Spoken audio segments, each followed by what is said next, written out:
In 1957, Dr. Alfred Tomatis was confronted with one of the most curious cases he had ever encountered in his 50-year career as an otolaryngologist. Now, if you're wondering what an otolaryngologist is, that is medicine specializing in the ear, the nose, and the throat.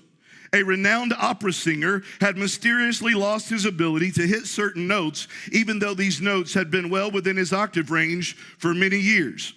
The singer had been to several specialists who all believed that somehow it was now a vocal problem, but Dr. Tomatis thought otherwise, and using a sonometer, he discovered that the opera singer was actually producing 140 decibels of sound waves. Just for reference, that's a little bit louder than a military jet taking off from an aircraft carrier.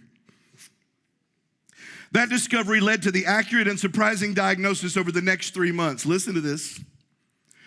The opera singer had actually been deafened by the sound of his own voice. He had been deafened by the sound of his own voice. And because he could no longer hear the note, he could no longer sing the note. Or in the words of Dr. Tomatis, the voice can only reproduce what the ear can hear. Well, this was a brand new revelation, and the French Academy of Sciences actually dubbed it to this day the Tomatis effect. But I think the implications of that discovery are much larger than just the opera or a vocalist, because here's the deal. We all have problems in our lives. You have problems in your life. I have problems in my life. Being a pastor doesn't exempt me from the problems of life. You have relational problems in this room. There are emotional problems in this room. There are spiritual problems in this room. And oftentimes we think that the problems are the problem, but it's not. I'm convinced that many times they are just symptoms of a bigger issue, a root cause, a spiritual Tomatis effect, if you will. Ears that have been deafened to the direction, the leadership, and the voice of our living God.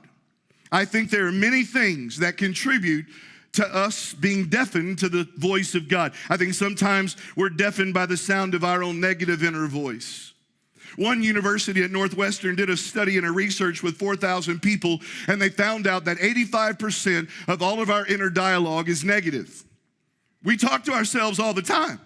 We're talking to ourselves all the time, but 85% of the time we're telling ourselves, it's not for you, you're not smart enough, you're not good enough, other people are judging you, they've seen that you're an imposter, you don't have what it takes to get this done, and we speak to ourselves negatively 85% of the times. And sometimes when we do that, we deafen ourselves to the voice of God.